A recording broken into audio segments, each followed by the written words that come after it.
감사합니다. 이제 하나님 말씀 봉독하겠습니다. 은혜 받으신 하나님 말씀 누가복음 5장 1절에서 11절 말씀입니다. 신약성경 320쪽에 있습니다. 누가복음 5장 1절에서 11절 말씀 함께 교독해서 읽도록 하겠습니다. 무리가 몰려와서 하나님의 말씀을 들을 때 예수는 게네사렛 호숫가에 서서 이런 배에서 나와서 그물을 씻는지라. 예수께서 한 배에 오르시니 그 배는 시몬의 배라. 육지에서 조금 대기를 청하시고 앉으사 배에서 무리를 가르치시더니 말씀을 마치시고 시몬에게 이르시되 깊은 데로 가서 그물을 내려 고기를 잡아라. 시몬이 대답하여 이르되 선생님 우리들이 밤이 새도록 수고하였으되 잡은 것이 없지만은 말씀에 의지하여 내가 그물을 내리리이다 하고 그렇게 하니 고기를 잡은 것이 심이 많아 그물이 찢어지는지라.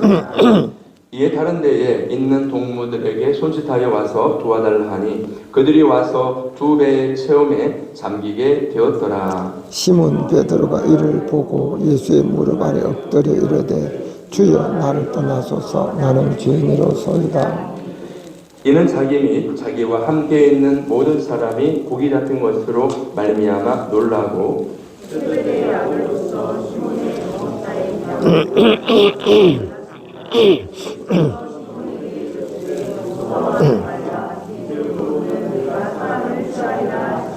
같이 그들이 베드로를 육지에 대고 모든 것을 버려두고 예수를 따르니라. 아멘. 네, 어제는 응답받는 기도의 비결에 대한 말씀을 들으면서 우리가 많은 은혜를 받았습니다. 우리 목사님 말씀은 제가 보기 너무 쉬워요. 그리고 성도들이 이해하기가 쉽게 그리고 잘 정리가 되도록 그렇게 말씀이 증거되는 것을 보게 됩니다. 그래서 우리가 응답에 대한 말씀을 많이 들었지만 그래도 하나님께서 어떻게 응답받을 것인가에 대해서 너무나도 자세하게 알기 쉽게 그리고 우리 마음에 싹 다가오게 그렇게 말씀을 증거해 주셔서 큰 은혜를 받았습니다. 오늘 이 시간에도 우리 목사님께서 귀한 말씀 내려주실 텐데 우리가 아멘으로 받으면 반드시 그것이 우리 믿음이 되고 또 생명이 되고 능력이 될 줄 믿습니다. 크게 아멘 하셔서 여러분들 은혜 많이 받을 수 있기를 주님의 이름으로 축복합니다. 이 시간에 순종에서 순종으로 라는 제목으로 말씀 증거하실 때 큰 은혜 받으시기 바랍니다. 우리 목사님 나오실 때 우리 큰 박수로 우리 모시겠습니다.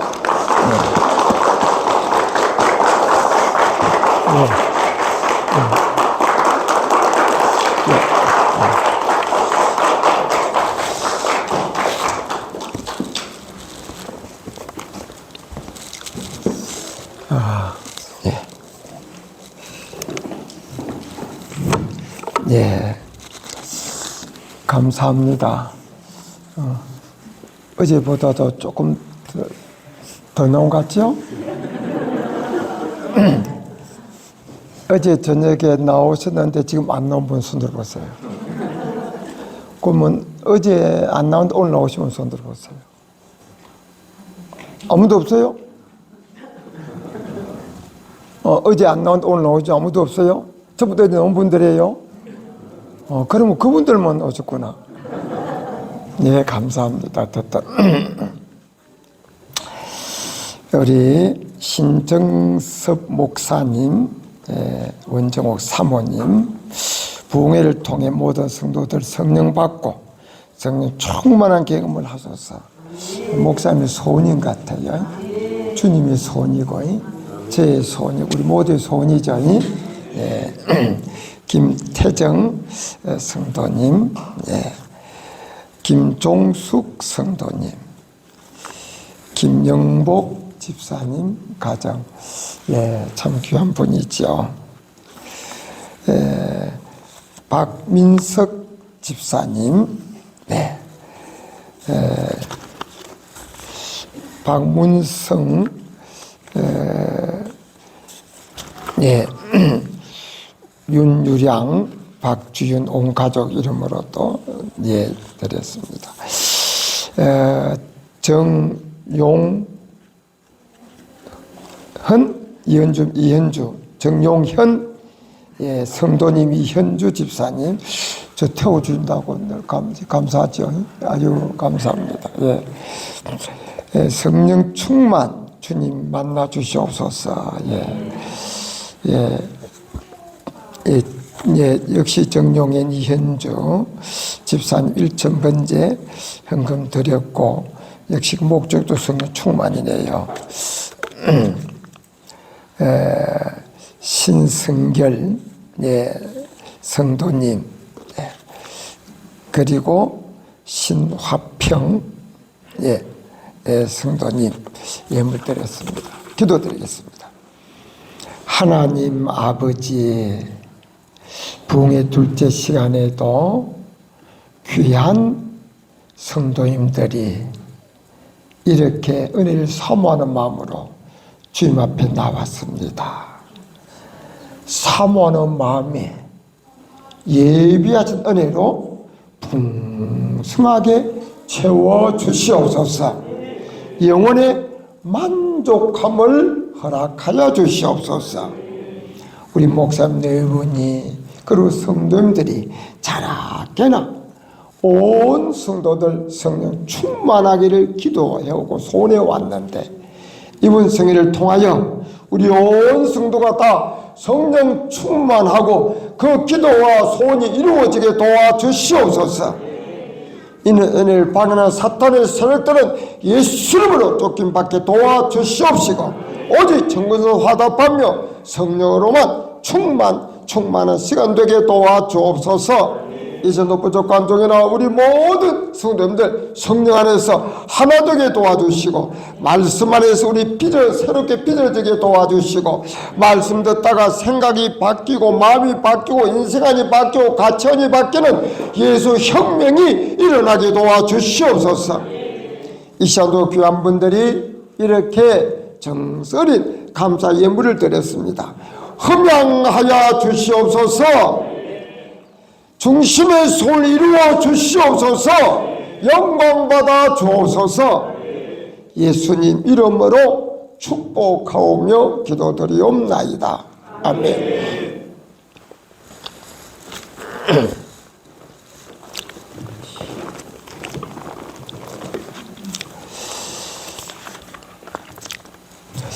할렐루야.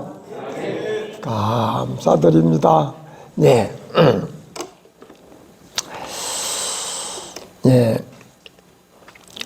첫째 계명이 뭐죠?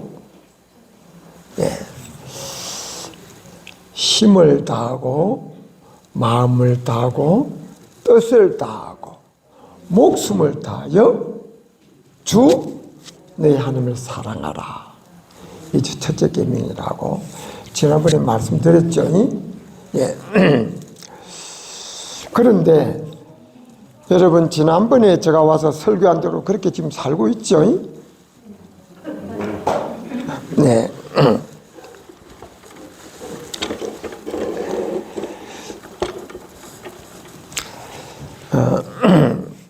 그런데 우리가 지난 말씀드린 대로, 그럼 사랑이 뭐냐? 하나님을 사랑하는 것이 첫째 계명인데, 사람을 사랑하는 것을 우리가 이해가 되고 알 수 있잖아요. 눈에 보이니까 방긋 웃어도 주고 좋은 것도 주고 좋은 말 해주고 아프면 도와주고 돌아봐주고 사람 사랑은 시켜야 되는데, 하나님 사랑이 뭐냐? 눈에 안 보이는데. 그래서 성경에 순종이 하나님 사랑 거다 말씀드린 기억나시죠? 그래서 하나님 사랑하는 자는 그의 계명을 지킬지니라 그랬습니다. 그리고 또 하나님의 사랑 이것이니 우리가 그의 계명을 지키는 것이라. 그의 계명은 무거운 것이 아니로다. 순종이 하나님 사랑의 구체적인 표현입니다. 그리고 우리의 믿음은 행함이 따른 것이 믿음이에요. 참 믿음이에요. 행함이 따르지 않는 믿음은 죽은 믿음입니다. 그래서 영혼 없는 몸이 죽은 것 같이 행함이 없는 믿음은 죽은 믿음이다. 그래서 우리가요, 행함이라는 것은 하나님 말씀 순종하는 것을 말하는 겁니다. 순종할 때 그것이 참 믿음의 사람임을 나타내는 겁니다. 그래서 이 시간에는 이 귀한 순종을 순종에서 순종으로 하는 제목으로 은혜를 나누겠습니다. 자, 따라합시다. 순종에서 순종으로. 순종에서 순종으로. 이 이야기는 순종을 하게 되면 또 다른 순종을 낳게 된다는 이야기입니다. 예. 순종에서 순종으로 이어지는 거예요. 그러면서 점점 우리의 믿음의 단계가 높아져 가는 거예요. 네. 오늘 본문은 우리 잘 아는 내용이죠. 예수님의 제자 중에 어부들이 많이 있었습니다. 베드로의 형제도 어부들이고 세베대도 아들도 어부들이고 어부들이 많았어요. 그 이스라엘 땅에 가보신 분 계시죠? 이스라엘 땅에는 갈릴리 호수가 있습니다. 그 갈릴리 호수를 갈릴리 호수라고도 하고 게네사렛 호수라고도 하고 또 그걸 호수 넓어요. 그래서 바다라고 그렇게 또 이야기도 하기도 합니다. 그런데 그 베드로는 이 갈릴리 호수에서 고기 잡아 생계를 유지하는 어부입니다. 근데 이 베드로가 밤새도록 고기를 잡았는데 한 마리도 못 잡았어요. 네,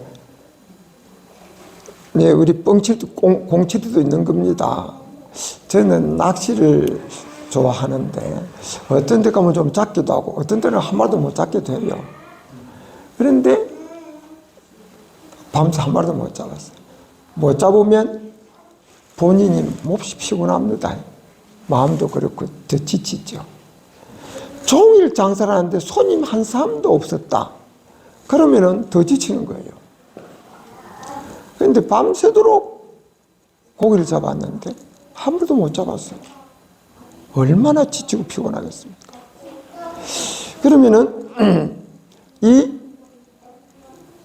베드로가 이제 고기 한 마리도 못 잡고 배를 바깥에다 대고 고기 잡는 어부들은 보통 이제 배를 떼놓고 나서는 그물을 정리를 하는 겁니다.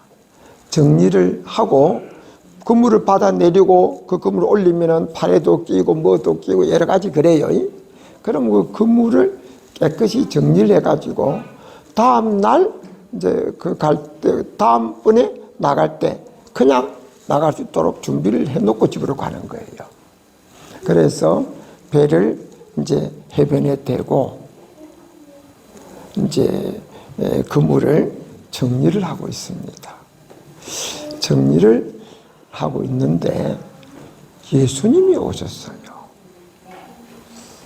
오셔가지고는 베드로 배를 타신 거예요. 배를 타시고는 이 해변에서 좀 바다 쪽으로 좀 떼어라 그럽니다.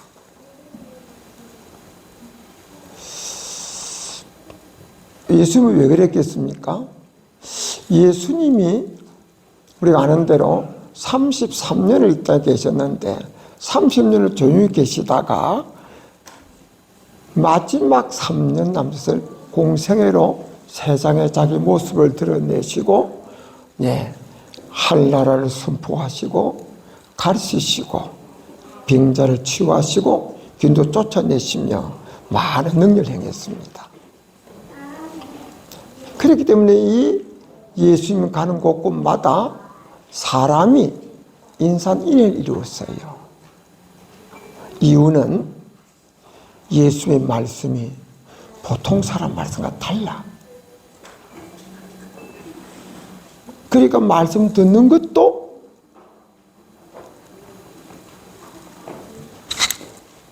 자기에게 재미있고 좋고 또 예수님은 병자도 고쳐 귀도 쫓아내는 능력을 행하시는 겁니다. 그러니까 자기가 문제 있으면 자기 문제 해결하려고 예수님에 가기도 하고, 가족이 문제 있으면 가족 데려가기도 하고, 또 자기가 갔을 때 예수님이 귀신 쫓아내고 병 고치는 것을 기적을 또 볼까 하는 그런 또 마음도 있고 해가지고 기적이 일어나지, 지혜로운 지혜가 번뜩이는 말씀이 있지 하니까 이런저런 이유로 사람들이 많이 모여들었습니다. 그날도 사람이 예수님이 오니까 많이 모였는데 예수님은 그들에게 말씀을 전하기 위해서 그런 겁니다. 보통 우리가 해배는 보면 보통 이렇게 생겼죠. 이렇게 생기면은 사람이 해변에 모여 있으니까 배를 조금 떼면 사람이 둥그랗게 있는 상태에서 말씀 전하기가 좋은 거지요. 그러니까 예수님께서 베드로 배를 타시고는 육지에 좀 떼기를 청하시는 거예요.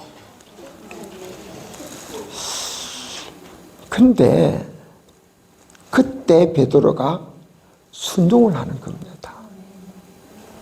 예수님께서 베드로 배를 타시고 육지에서 떼기를 청하실 때 베드로가 순종을 해가지고 예수님을 배에 태운 채 육지에서 조금 해변으로 좀 들어갔습니다. 예수님께서 해변에 모인 사람에게 말씀 전하기 좋은 위치 되도록. 근데 이게 쉬운 게 아니잖아요. 밤새도록 고기한마리도 못 잡았어요. 기분이 좋겠어요, 안 좋겠어요?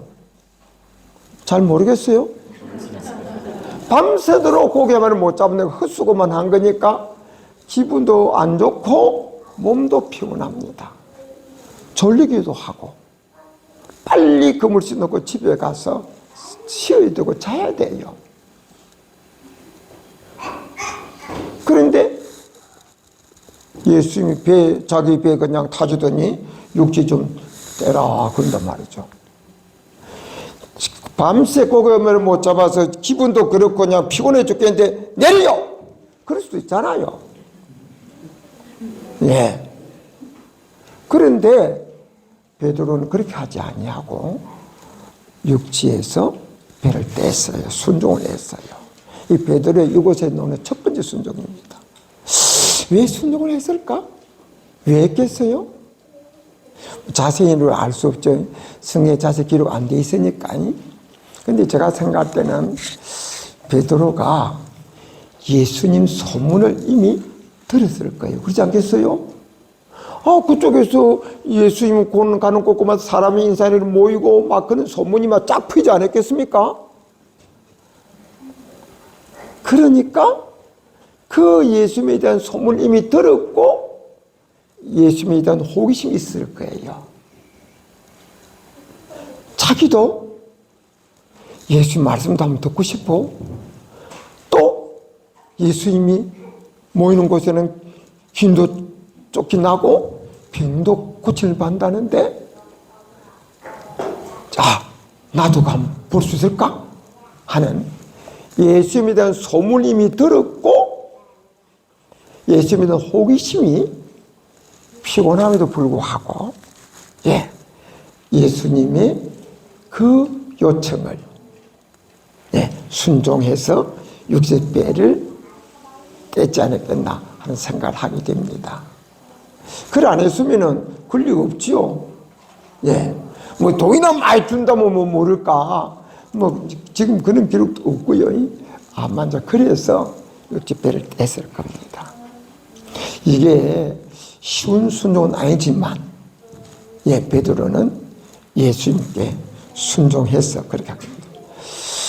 자, 그러면 베드로는 기분도 안 좋은 데다가 피곤도 하고 졸리기도 하고 그런데 예수님 배 떼고 예수님이 그 말씀 전하고 그런 데가 시간이 더 걸리고 인간이 생각할 때는 많은 손해를 보는 겁니다.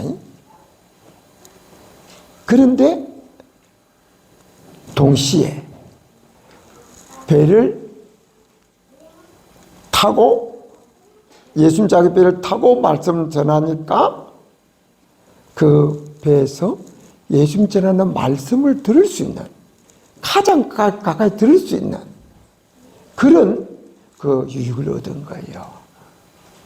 그는 그냥 복을 받은 겁니다.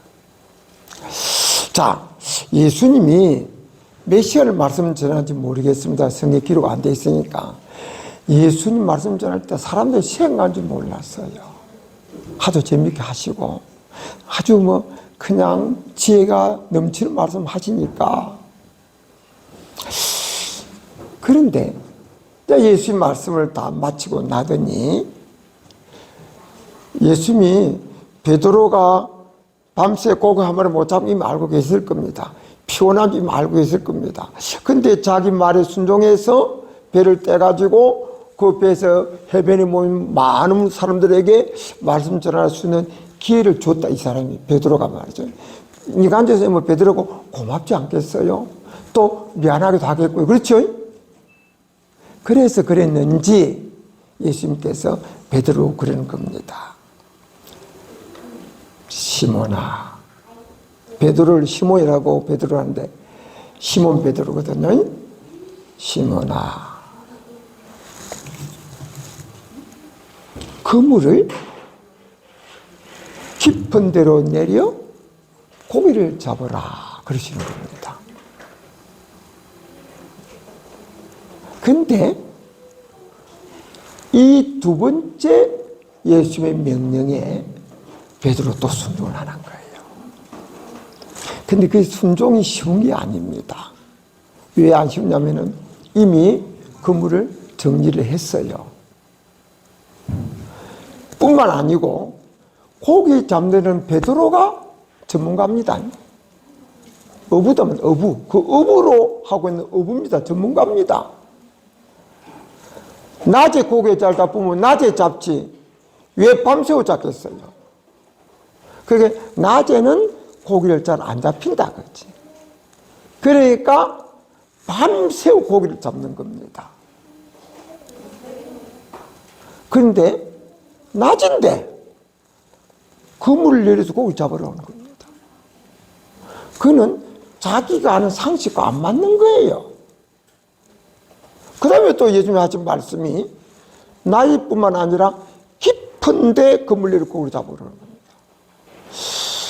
저도 이제 이 투망 치는 걸 좋아하는데요. 투망을 치면 고기 따라 다르지만은 참 빠르거든요. 투망을 치면 고기가 싹 흩어져 버리는 겁니다.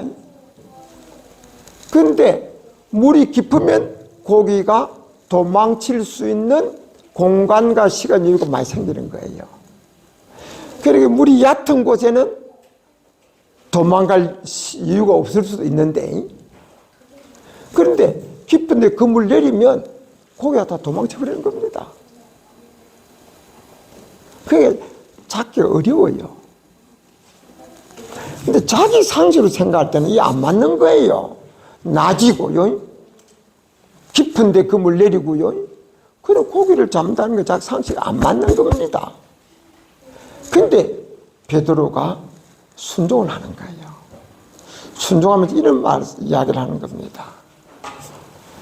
선생님 말씀에 의지하여 그물을 내리리이다.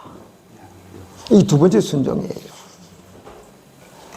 자, 그러면 왜 이 베드로가 순종을 했을까? 왜 순종을 했겠어요? 자기 상식이 안 맞는데, 헛고좀 할 건데, 인간적으로 생각할 때, 또 그물을 한번 내리면 또 정리해야 되니까 힘든데, 살이 안 맞는데 순종을 하는 겁니다. 왜 순종을 했느냐?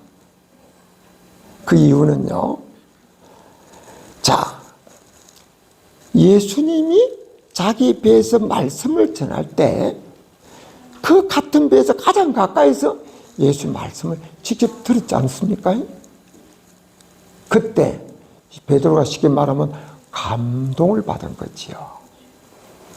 야, 이분은 다르다. 이분은 보통 분이 아니다. 이분은 지혜가 충만하다. 이분의 가르침은 특별하다. 야, 이분은 진짜 선생이야. 그런 마음이 들었다 그러지. 그래서 나름대로 예수님에 대한 믿음이 생긴 거예요.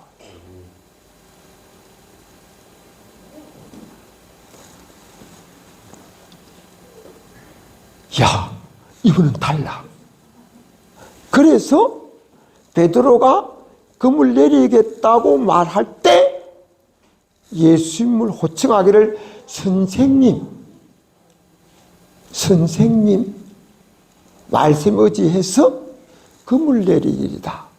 이 이야기는 내 생각 안 맞지만은 선생님은, 예수님 보고 선생님은 특별한 분이다.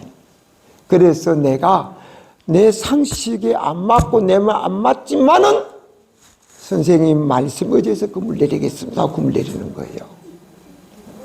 그러니까 가까이서 예수님 말씀 듣다 보니까 예수님 보통 사람과 달라. 이분은 진짜 선생이야. 그래서 자기 생각 다르게 금을 내리는 겁니다. 우리 성경에 보면요, 믿음은 어디서 나요? 들음에서 나는 거예요. 하나님 말씀 듣다 보면은 믿음이 생기는 거예요. 예, 믿음은 들으면.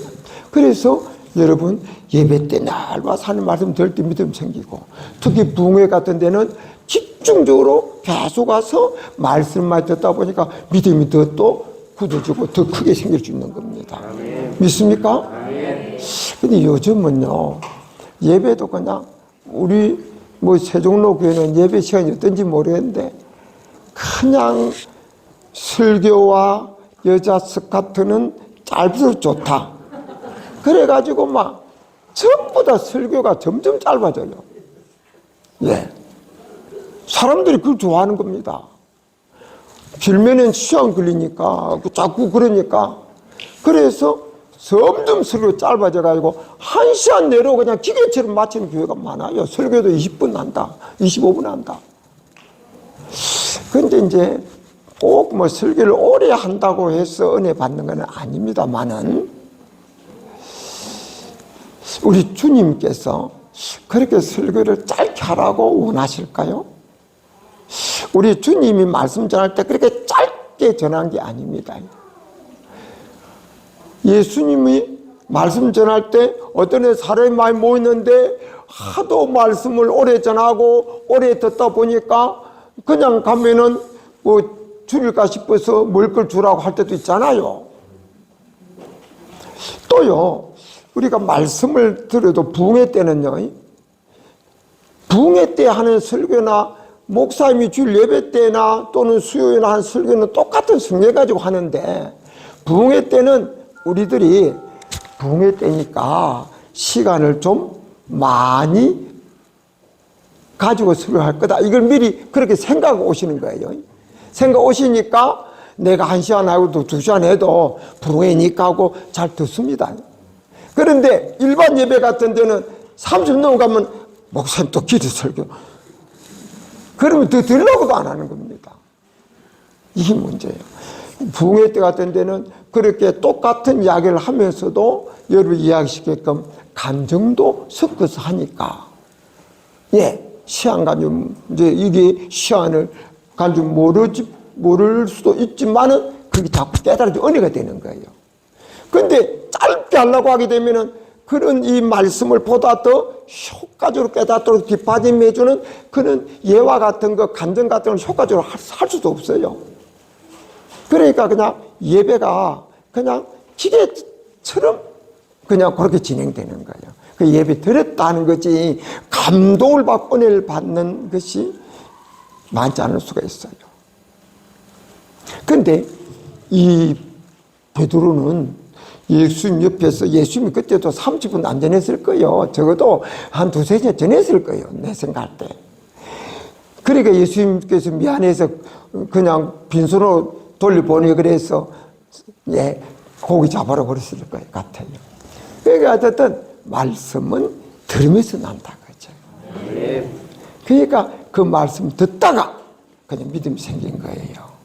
그래서 호칭이, 예수님 호칭이 달라진 겁니다. 처음에는 배 떼라고 할 때 그냥 떼었습니다. 아, 선생님이 그렇게 하죠. 그러고 하고 뗀 게 아니고 그냥 때인데 말씀 듣고 나니는 선생님 말씀 의지에 금을 내리리다. 그래서 순종하게 된 거예요. 첫째 순종도 쉬운 것이 아니고 둘째 순종도 쉬운 것이 아니에요. 예. 자, 그 다음 베드로 또 순종할 게 있습니다. 그게 뭐냐면은, 자, 그물을 내렸는데 내려가지고 그물을 끌어올리니까 고기가 그냥 엄청 잡힌 겁니다. 이제 이 투망치는 사람, 그물 잡은 사람은 그물 잡아당기 보면은 이 고기에 들었는지 안 들었는지 많이 들었는지 작게 들었는지 큰 거 들었는지 감이 와요. 그런데 끌어다 보니까 막 고기가 너무 많이 잡혀가지고 그물이 찢어져요. 그러니까 옆에 있는 다른 배까지 불러가지고요. 예, 2배 가득 채우도록 고기 잡힌 겁니다. 그러니까 이 배가 고기를 많이 잡으면은 이게 이 좀 무게 때문에 좀 가라앉죠. 물에 잠길 정도로 2배 고기를 잔뜩 잡은 거예요.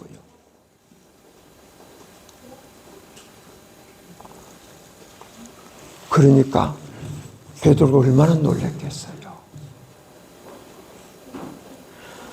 잡고 나년 후에 베드로가 예수님의 무릎을 꿇습니다. 무릎 꿇고 하는 이야기가, 주여! 나를 떠나소서. 나는 죄인으로서이다. 그 말하는 거예요. 이런 일은 있을 수 없는 이야기다, 그렇지? 이분이 선생 정도가 아니고 이분은 하나님이다, 하나님. 그렇게 아니면 어떻게 일이 일어날 수 있느냐, 그죠? 그가 예수님을 진짜 예수님을 갖다가 발견하게 된 겁니다. 이분은 보통 선생 정도가 아니고 이분은 이 하나님이다, 주님이다, 주님. 그러면서 나를 떠나소서. 이 놀라운 일입니다. 두 번째 순종을 하고 받은 은혜요. 또 그가 하는 말이, 나는 죄인으로소이다. 주여 나를 떠나소서. 나는 죄인으로소이다. 자기가 자기 자신을 깊이 있게 발견한 겁니다. 왜? 주님을 만나니까. 여러분, 이사야서에 보게 되면 6장에 이사야가 이상 중에 하나님을 만납니다. 이사야는 원래 하나님 섬기는 사람이죠. 이스라엘 백성도 하나님 섬깁니다. 그중에서 이사야 하나님을 섬기는 사람인데 이사야 하나님 만납니다. 예, 그냥 서랍들이, 천사들 서랍들이 두 날개로 팔을 가리고 두 날개로 눈을 가리고 두 날개로 날면서 창화하여 가로되 그 그릇은 하나님을 찬양하는 그 모습을 보고 이사야가 깜짝 놀란 겁니다. 그러면서 화로다.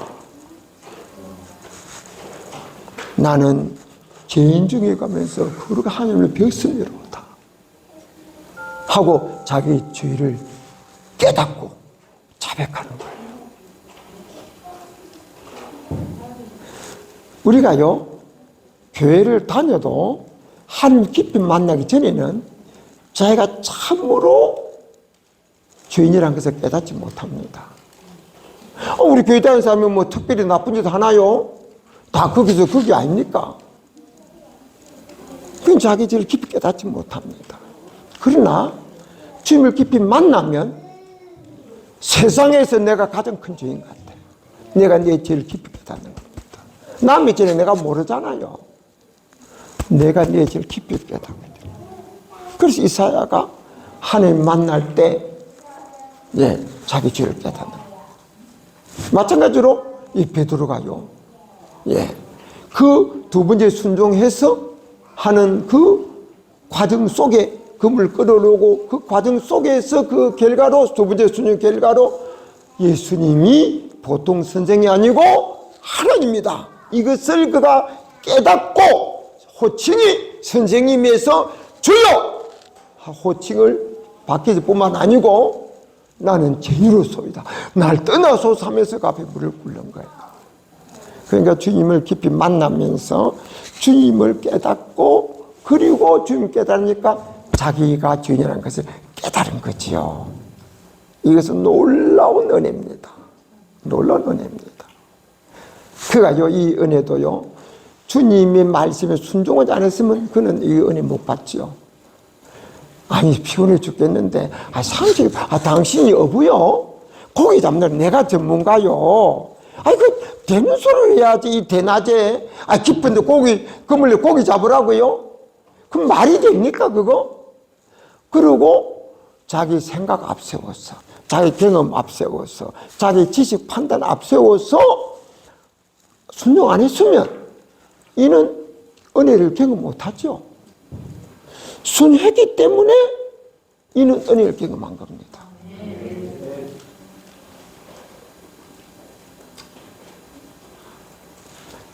그래서요 우리가 믿음은 들음에서 생기는데 믿음은 들음에서 생기고 그 믿음 안에서 순종하면 또 더 큰 은혜를 깨닫게 되고 믿음이 자라게 되는 거예요.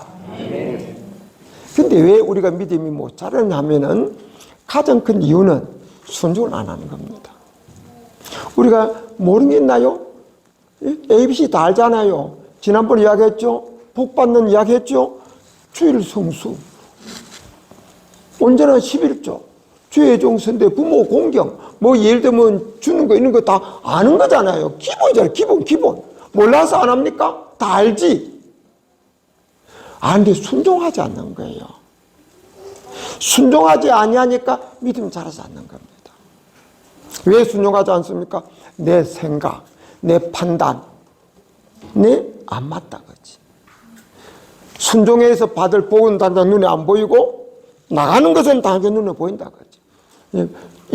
그래서 복 받을 줄 안 받을 줄은 나 잘 모르겠고 그럼 받아봐야 알겠고 우선 나간다. 우선 내가 손해다. 그러니까 순종하지 않는 거예요. 자기 생각, 자기 판단이 앞서는 겁니다. 우리가요 세례라고 하는 것은 요즘 보통 약식 세례를 베풀지만 원래는 보통 거기 침례에서는 침례. 물 속에 푹 들어갔다가 올라오는 거예요. 물 속에 들어갈 때는 물 속에 자기를 수장시키는 겁니다. 자기 죽는 거예요. 옛자가 죽는 거예요. 옛자는 내가 내 왕이에요. 누가 문소리 해도 내가 싫으면 안 해. 누가 문소리도 내가 좋으면 해. 내가 내 왕이니까. 내가 내 주인이니까. 그래서 무슨 소리 해도 내가 듣고 내가 판단해서 내가 좋으면 하고 내가 안 좋으면 안 하는 겁니다. 기준이 자기예요. 자기가 자기 주인이고 자기 왕이에요. 그렇게 살면 지옥 갑니다. 이 땅에서는 지혜롭게 사는 것처럼 똑똑한 것처럼 보일지 몰라도 그러면은 믿음의 생활은 실패하는 거예요. 그래서 물속에 그는 옛자, 내가 내 왕인, 내가 나의 주인인 내 옛 사람이 물속에 죽는 거예요. 장사 지내는 거예요. 그리고 다시 올라올 때 그는 새 사람으로 올라오는 겁니다. 옛 사람은 물속에 장사 지내고 새 사람 올라오는데 새 사람은 어떤 사람이냐? 예수님이 나의 주인이요. 예수님이 내 왕이요. 내가 좋아도 주님이 원치 않으면 안 하고 내가 싫어도 주님이 원하면 하는 거예요. 이 새 사람이에요. 그래서 세례는 주님 안에서 옛 사람, 내가 나의 주인되고 왕된 나는 죽고 물속에 장사 지내고 이제 주님이 나의 주가 되고 왕이 되는 새 사람으로 다시 사는 것이 세례다 그러지. 그러므로 진짜 믿음으로 세례를 받으면 생각이 바뀌고 삶이 바뀌게 되는 거예요.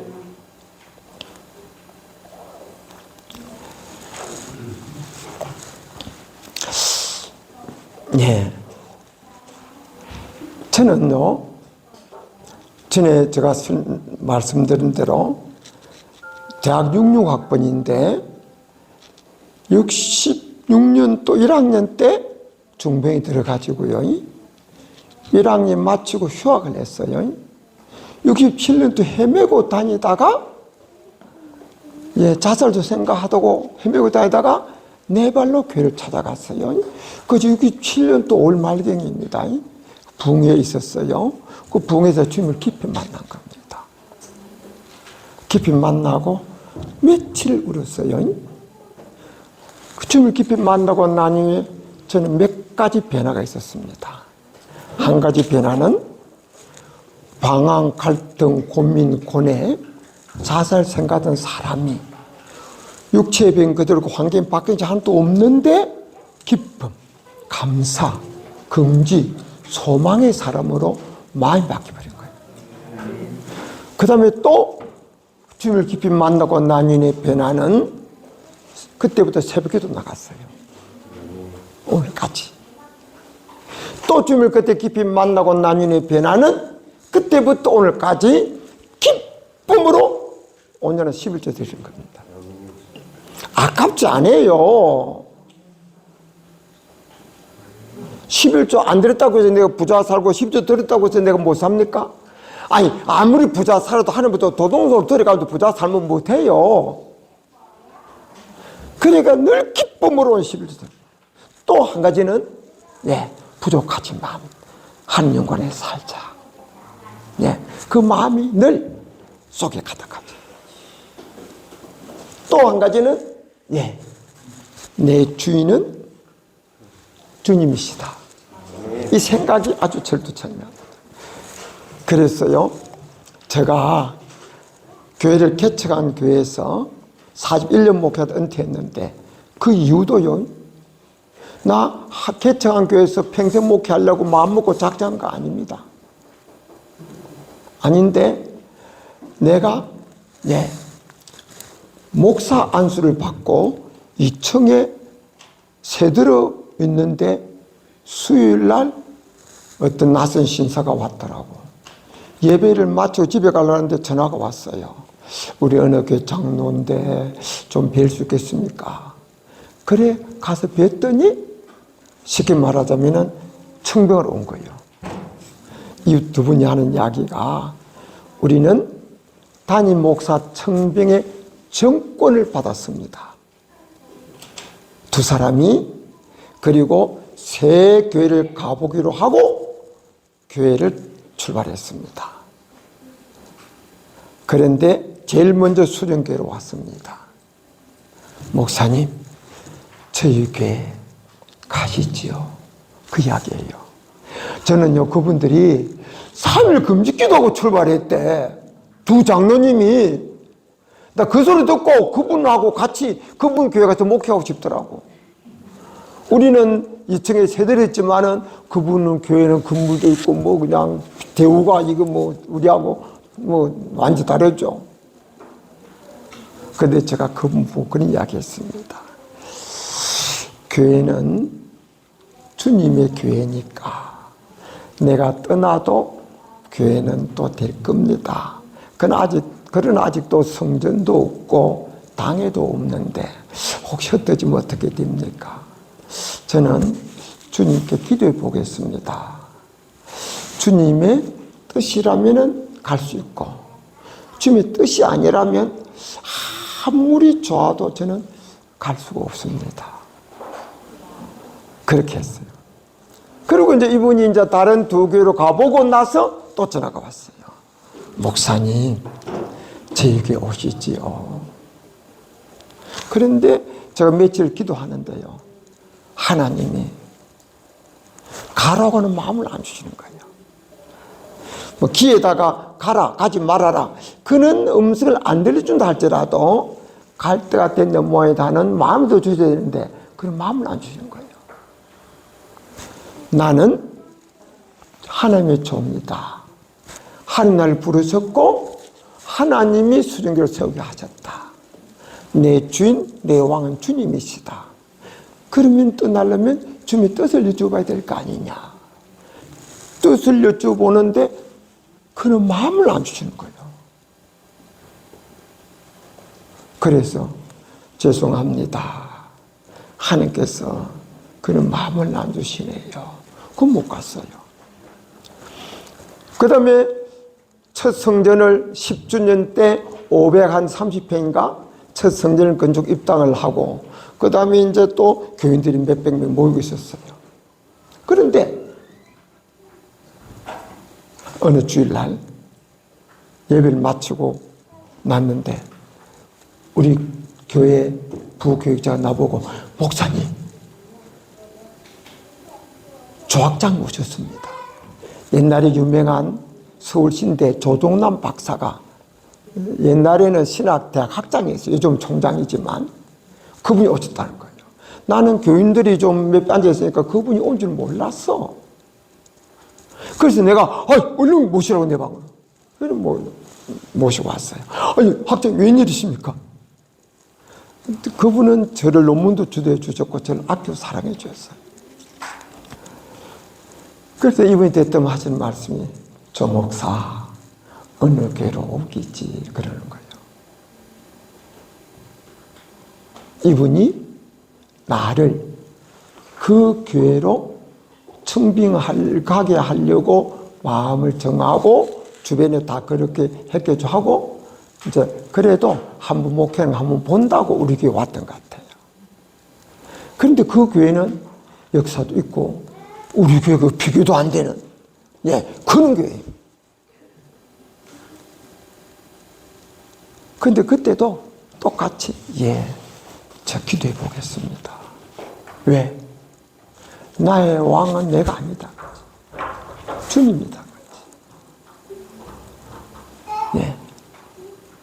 나의 주인은 주님이다. 나는 그의 종이고 그의 양이고 그의 백성이고. 그래서 기도하는데 그때도 하나님 그런 마음을 안 주시는 거예요. 그래서 며칠 기도하다가 학장님 죄송합니다. 하나님 그런 마음 안 주시네요. 그래서 그분이 너무 서운하게 생각하는 거예요. 그러다 보니까 한 교회 끝까지 있은 겁니다. 주님을 깊이 만날 때 주인이 바뀌는 거예요.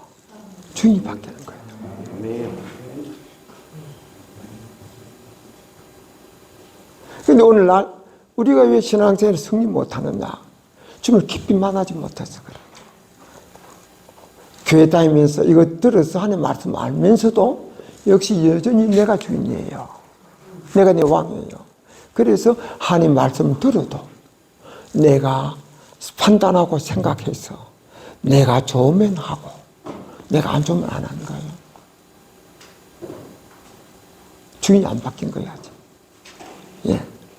그래서 교회 와서 기도하는데 기도 내용도 나한테 복 달라고 나한테 잘해달라고 내 병 고쳐달라고 나한테 돈 주고 우리 아들 딸 잘 되게 해주고 나를 위해서 주님께서만 복만 달라고 기도하는 거예요.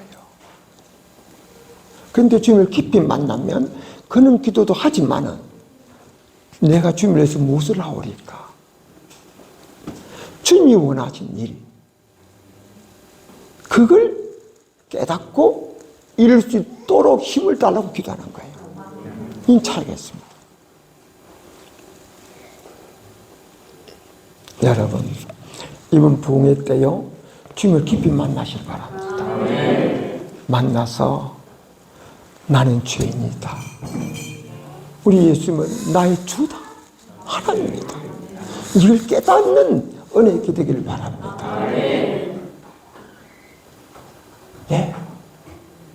그래서 신앙생활에 새로운 차원이 열리기를 바랍니다. 아멘. 아멘.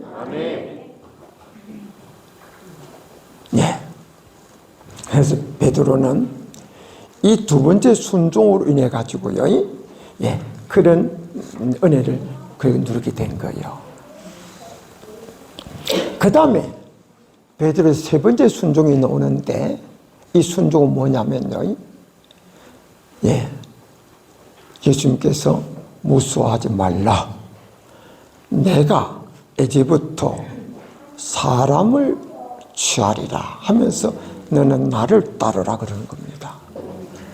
그동안 고기 잡는 어부였는데 이제부터는 사람 낚는 어부 되게 하리라. 그 말씀하시는 거예요. 그런데요, 그 말씀에 베드로 또 순종을 하는 거예요. 그래서요, 배와 그물을 버려두고 부모를 버려두고 예수님을 따르는 거예요. 그래서 예수님 제자가 된 겁니다. 이거 쉬운 순종 아니잖아요. 자기 그냥 삶의 스타일, 방법, 이 모든 게 다 바뀌는 겁니다. 고기 잡아서 살던 사람이 그냥 자기 재산, 배, 건물, 부모까지 다 그냥 두고 주님이 그냥 따라 나서는 거예요. 날 따라 하니까 그냥. 이 쉬운 게 아니죠. 그래서 예수님이 제자가 된 거예요. 근데 이렇게 된 것은 앞에 그런 순종으로 인해서 생긴 그 믿음들 때문에 그게 가능한 겁니다. 그래서 순종을 낳는 거예요. 순종하면서 살아계신 하나님을 깨닫게 되고, 순종하면서 하나님 말씀 유를 깨닫게 되고, 순종하면서 순종하니까 그것이 내게 유익하고 은혜고 복이라는 것을 깨닫게 되고, 그러면서 다음 단계 순종하면서 힘을 얻어서 다음 또 더 큰 순종도 하게 되고, 그러면서 더 큰 믿음이 생기고 또 더 큰 순종을 할 수 있게 되는 거예요. 아멘. 아멘. 그래서 순종을 낳는 겁니다. 순종해서 믿음이 자라는 거예요. 아멘. 자, 여러분, 예수님의 제자 12명 중에 하나 됐다는 건 특별한 은혜입니다. 믿습니까? 아니, 하나님이신 예수님의 제자가 됐다는 거, 이거는 은혜 중에 은혜입니다. 이거는. 예, 은혜 중에 은혜입니다. 예. 여러분도 주님을 깊이 깨닫고 주님 마음이 합한 제자들이 되시기를 주님 이름으로 축원합니다.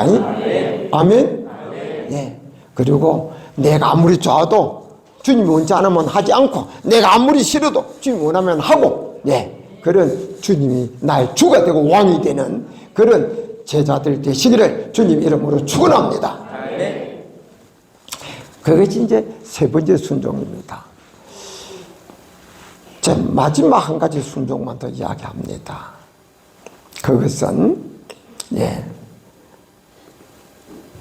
주님께서 베드로, 우리 비롯한 제자들 보고 사도행전 1장 4절에서 보게 되면은 너희는 예루살렘을 떠나지 말고 아버지의 약속하신 것을 기다리라.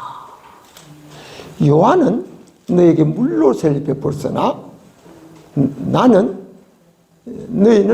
맨날이 못되어 성령으로 세례를 받으리라 그랬습니다. 이 성령 세례가 성령 충만이에요. 침례할 때 물속에 푹 들어가면 물로 완전히 채워지잖아요. 마찬가지로 성령 세례는 성령 속에 푹 빠지는 거예요. 그러니까 성령 속에 완전히 휘어잡히는 겁니다. 성령 충만. 그래서 성령 세례를 쉽게 말하면 성령 충만이라고 생각하면 됩니다. 이 성령 세례도요, 침례 물속에 푹 당기는 침례를 생각하면 성령 세례 의미도 여러분 더 잘 이해가 될 수 있을 줄로 압니다. 우리 교회는요, 침례교회 아닙니다. 침례교회는 침례만 인정하는 게 침례교회입니다. 근데 우리 교회는 침례 인정하는 게 아니고 약식 세례를 베풉니다. 그래서 우리 교회는 옛날 헌법에는 침례가 원칙이나 약식세도 간이라 그랬습니다. 그래서 요즘은 침례하는 교회가 없어요. 우리 성결교회는 다 그 약식세례예요.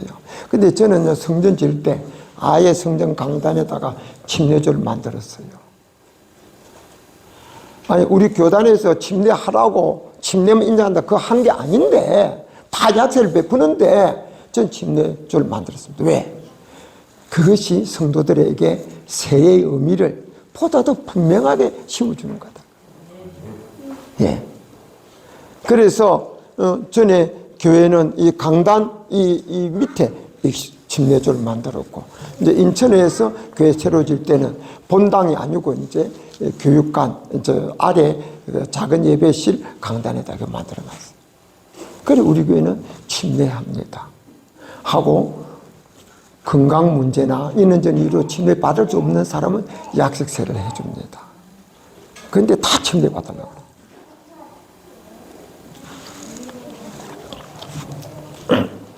근데 예수님께서 성령으로 세례를 받으리라. 다시 말해서 성령 세례 받아라. 이 말씀하시는 겁니다. 이 말씀에 베드로가 순종하는 거예요. 이 쉬운 게 아닙니다. 들어보세요. 예수님은 쟤들 보고요. 오늘 밤 너희들 나를 버릴 거다. 게세마네 동산에서. 근데 베드로가 주님 무슨 그런 선한 말씀하십니까? 이 사람 다른 사람 다 죽을 버렸죠. 나는 죽어도 주님 안 버립니다. 그런 식으로 큰 소리 쳤죠. 그때 주님께서 오늘 밤 다 굴기 전에 내가 나를 3번 부인하리라. 그러면서 주님 하신 말씀이 사탄이 너희를 밀가부르듯 하려고 청구하였으나 내가 너희를 위하여 기도하였노니 돌이킨 연후에 형제를 굳게 하라. 그렇게 말씀하셨습니다. 그리고 그날 밤에 베드로만 그 말 안 해요. 성경에 보면은 다른 제도 다 주님 안 버린다고 큰 소리 쳤습니다. 베드로는 가룟 유다는 예수를 팔았지만 다른 제단은 다 주님 안 버린다고 큰 소리 쳤어요. 그런데 그날 밤에 다 부인하고 다 도망쳤고 베드로는 개입종 앞에서까지 예수는 저주하면서까지 부인했습니다. 자기 살려고. 3번 부인하고 나니까 다 부른 소리 들리는 거예요. 그때 그가 바깥에 나가서 심히 통곡했다고 기록하고 있습니다. 그리고 나서는 제 아들이 도망친 겁니다. 왜? 예루살렘에 있으면은 예수를 잡아 죽인 무리들이 자기도 잡아 죽을 수 있으니까. 제자들이 자기도 잡아 죽을 수 있으니까. 다 도망쳤어요. 그래서 갈릴리로 가 도망쳤어요. 제자들이 고향 주로 갈릴리거든요. 도망쳤어요. 근데 도망쳐가지고 오도도 떨고 있는 거예요. 근데 예수님이 나타나셨어요. 부활하신 예수님. 그래가지고는 살롱 너희 평강에 있을지어다. 그때 제자들은요 예수님을 부인하고 도망친 것으로 인한 자괴감, 미안한 마음, 송구스러운 마음 얼마나 많았겠어요. 그리고 또 그들이 자기도 잡아줄 줄 모른다는 불안감, 공포심 거기다가 또 더하여 예수님이 살아난다 소리가 들리는 거예요. 믿을 수도 없고 이 긴가민가 하여튼 그들의 마음이 심히 복잡했어요. 그런 상태로 쟤들이 모여서 방에 문고리 그리 잠그고 떨고 있는 거예요. 그런데 예수님께서 스르르 나타나시고 놓고 소리라도 했으면 누군가 보고 예수님이다 하고 문 열어줬으면 그런 생각 안 했을 텐데 그냥 문 잠궈놓고 있는데 스르르 나타났어요. 예수님. 그러면서 살롬 하면서 그들에게 2가지 부활한 예수님이 제자들에게 2가지 명령하십니다. 한 가지는 성령 받으라. 한 가지는 이 복음을 땅까지 전해라. 2가지 명령을 하시는 거예요.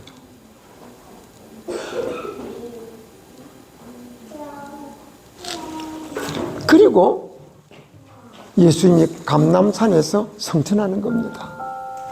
이 사도행전 1장 4절 5절에서는 성천하기 직전에 예수님이 제 아들에게 하신 말씀입니다. 그때 이제 부활한 예수님이 감람 성전할 때 제 아들이 그 예수님 따라서 감람산에 오게 된 거예요. 오게 되는데 성전하기 직전에 예루살렘 떠나지 말고 성령을 받으라고 말씀하신 겁니다. 예수님 길 때는 예수님 때문에 예루살렘에 있었지만 예수님 떠나고 나면은 보다 안전한 곳으로 도망쳐 가야 되는 거예요. 갈릴리로. 위험이 가득한 예루살렘 머물면 안 돼. 빨리 도망쳐 가야 돼. 그런데 예수님은 예루살렘 떠나지 말고 내가 너희들 마음 안다. 예루살렘 있으면은 불안하고 나를 잡아주기 무엇이든 너희를 잡아줄 수 있고 하니까 너희들 불안하고 빨리 도망칠 거 생각 나 다 안다. 그러나 요즘 떠나지 말고 성령 세례부터 받아라. 그럼 이건 쉬운 게 아니에요. 예, 죽기를 각오하는 겁니다. 그래 안 하면은 그곳에서 머물릴 수가 없어요. 그런데 베드로는 그 예수님 명령에 순종해서 떠나지 않고 위험에 가득한 그곳을 떠나지 않고 전혀 기도 힘쓰다가 성령 충만을 받은 겁니다. 성령 세례부터 받아라 하는 예수의 명령에 베드로는 순종했던 거죠. 왜 순종을 했을까요? 그 순종하는 힘이 어디서 생겼을까요? 저는 그렇게 생각합니다. 제자들이요, 다 그럼 날 살려 도망쳤잖아요. 도망쳤는데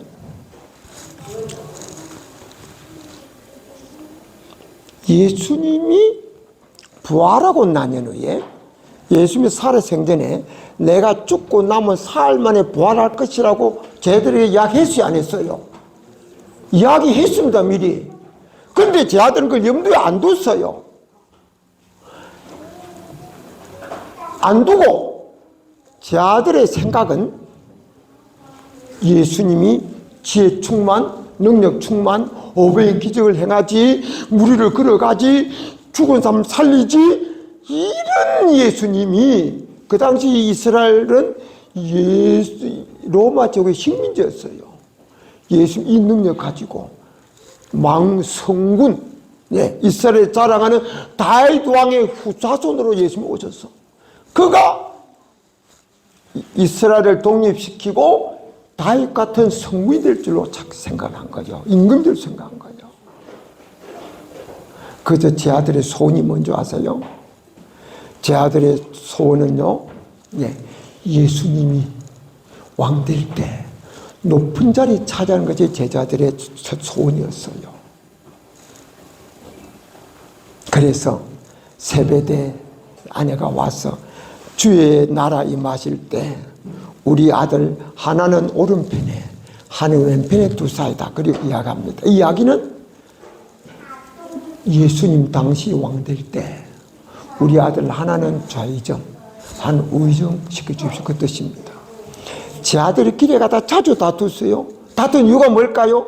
여러 가지 생각할 수 있겠죠. 그중에 가장 쉽게 생각할 수 있는 중요한 이유는 예수님 왕 될 때 높은 자리를 차지하려고 하는, 교통정리하려고 하는 그런 심리들이 강했다고 보는 거예요. 그래서 제 아들은 예수님이 죽는다, 죽은 사람 살리고 무리를 걸어가는 사람이, 오병의 기적을 일으킨 사람이 상상 못할 때 그분은 그 능력 가지고 그 지혜 가지고 이스라엘 독립시키고 왕이 될 줄 알았어.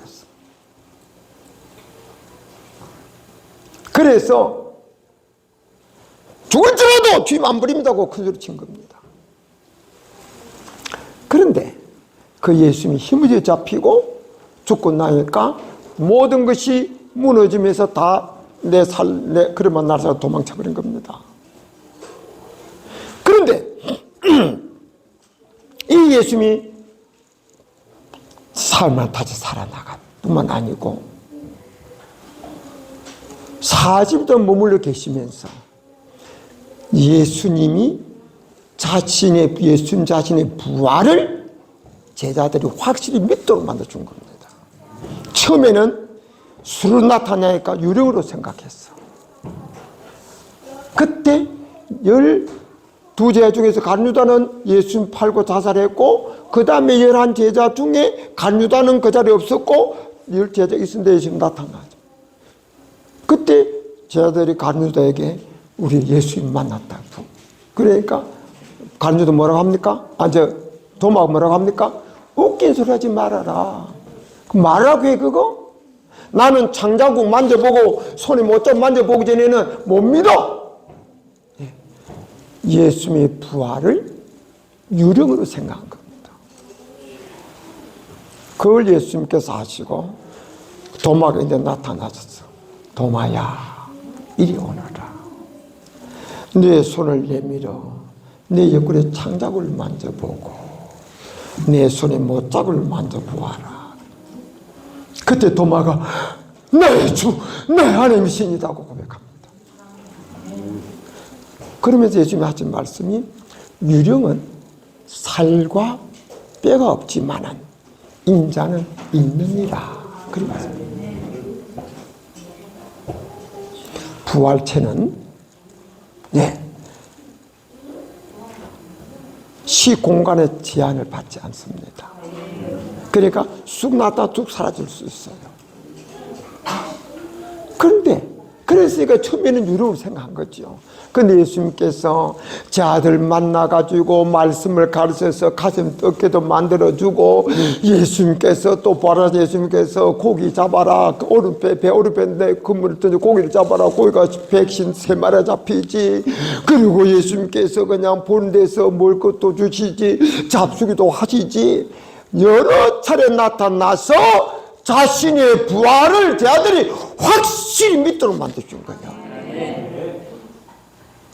예수의 부활을 확실히 믿는 그 믿음이, 예루살렘 떠나지 말고, 위험에 가득한 예루살렘 떠나지 말고 성세례부터 받아라 하니 말씀에 순종으로서 힘을만 주신 거예요. 그래서 그들은 그 믿음 때문에 또 여러 가지 이유로 그냥 그곳에서 그냥 성령 받다가 기도하는 거죠. 그러다가 성령 받습니다. 그래서 주님의 손 이루어지는 거예요. 이 네 번째 소원, 성령 충만 받으라고 하는 이 소원이 예수 명령에 순종해서 성충 받고 난 후에 완전히 제 아들이 변화되는 겁니다.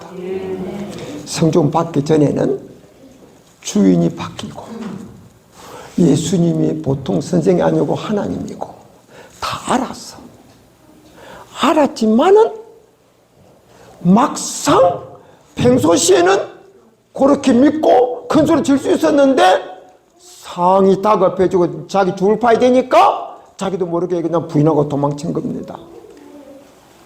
다시 말해서 주님을 알지만은 아는 주님을 뜻대로 행할 수 있는 능력이 없는 거예요. 그런데 성충 받으면서 그런 능력이 주어진 겁니다. 그래서 성령 충만은 누가복음 4장에 보면은 위로부터 임하는 능력, 이게 성령 충만입니다. 하나님의 말씀을 알 뿐만 아니라 아는 것을 해할 수 있는 능력이, 위로부터 임하는 능력이, 하늘부터 임하는 능력이 성령 충만이다. 그래서 그들이 성령 받고 난 후에 그 다음에 정말 목숨 걸고 이 복음을 땅까지 전하면서 결국 순교하게 됩니다. 그래서 최후의 승리자, 영원한 승리자가 된 겁니다. 만약의 경우 마지막 성충 받으라고 하는 이 예수님의 소원을, 그 명령을 그들이 순종하지 못했으면 제 아들은 결국 실패했을 것이고, 그리고 오늘 우리 예수님이 우리 죽은지도 우리 잘 모를 거예요.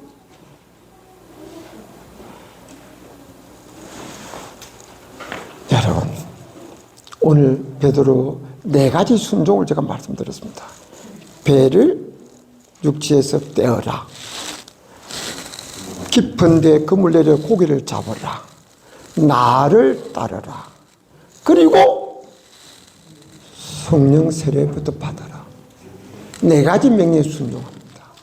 할 때마다 믿음이 자라는 겁니다. 순종할 때마다 더 큰 믿음의 사람으로 바뀌는 겁니다. 순종할 때마다 주인이 바뀌고, 그리고 순종할 때마다 그 주인이 완전히 자기를 지배하고 다스리는 사람으로 완전히 바뀌는 겁니다. 그래서 그들이 승리가 된 줄 믿으시길 바랍니다. 이번 붕에 통해서 여러분도 들은 데도 끝나지 말고 들은 대로 순종하고 깨달은 대로 순종하다가 순종하면은 복받게 돼 있고 순종하면은 간증이 생기게 돼 있고 그럴 때마다 믿음이 더 자라는 겁니다. 아멘. 그러면서 더 큰 믿음의 사람으로 성장해 가시기를 바랍니다. 최후의 중요한 순종은 성령 충만 받는 것이 가장 중요한 소녀, 주님의 명령과 소녀라는 것을 아시고 그 주님의 명령에 우리 다 정말 목숨 걸고 죽으면 죽을지라도 하는 일은 마음 각오로 순종하다가 다 성령 충만 받음으로 주님 앞에서 끝까지 승리하는 최후의 승리자 영원한 승리자들 다 되시기를 주님의 이름으로 축원합니다. 오늘 말씀대로 순종은 순종을 낳는다. 순종에서 더 큰 순종으로 이어지는 이런 복을 성충만 받을 때까지 다 받아 누리는 멋진 성도 다 되기를 원하는 분들 아멘. 두 손 들고 아멘. 아멘. 특히 이번 성회를 통해서 이런 복 받기 원하는 분들 두 손 들고 아멘. 감사합니다. 목사님 뭐 다른 말씀 없습니까? 그러면은 우리 주여 세 무릎 짚고 기도하시다가 자리로 돌아가시고 오늘 저녁에 다 정말 성충만을 받기 원하는 소원을 가지고 다 또 모여서 그런 역사를 나게 되기를 바랍니다. 주여 세 무릎 짚고 기도하다가 돌아가겠습니다. 주여 하나님 아버지 감사합니다. 우리를 사랑하셔서 이렇게 김정은 불러주셔서 감사드립니다. 감사합니다.